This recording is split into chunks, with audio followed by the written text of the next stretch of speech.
সব বুঝতে পেরেছিস, এই অঙ্কগুলো সব কটা অঙ্ক করে নিয়ে আসবি, ঠিক আছে? সব কটা প্র্যাকটিস করবি, সূত্র ধরে করবি, সব মিলে যাবে।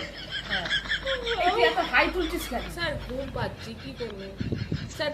চোখে জল দিয়ে আসবো একবার।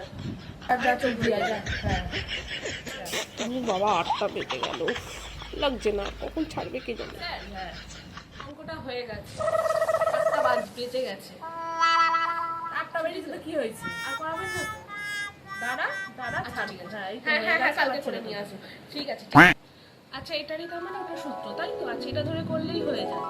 হ্যাঁ, ঠিক স্যার, বলছি এই 16 পাতার 3-এর দাগের না অঙ্কটা আমি একটু বুঝতে পারছি না, এটা আরেকবার ঠিক আছে, হ্যাঁ দে না, দে, আমি আগে গুছিয়ে দেবো, দে। হ্যাঁ, এই যে, ঠিক আছে। এই তুই তুই ব্যাগ গোছাচ্ছিস কি রে? দাঁড়া, বার কর, ওই এটা বুঝিয়ে দিই। দাঁড়া, তুইও পারবি না, বার কর, বার কর, বার কর, বুঝিয়ে দিচ্ছি, বার কর। হ্যাঁ, দে তুই আয়, হ্যাঁ শোন, বুঝিয়ে স্যার দিচ্ছি। যখন পড়া বোঝাই কি ঠিক আছে, ভালোটাই 3-এর না দাগেরটা, লাগে। 16 পাতা 3-এর দাগের বুঝিয়ে দিচ্ছি, সবাই বুঝিয়ে নিবি। একটু বেশি নেকা, পড়া বোঝা আর হয় না। সূত্র ধরে সব কটা করে বুঝিয়ে নিবি। স্যার, এই একটু কি হবে একটু দেখিয়ে দিন না এটা। কোন অঙ্কটা?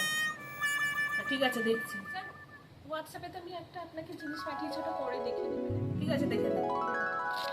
ও মাই গড, কি রে, স্যারের হাত লেগে গেল হাতে।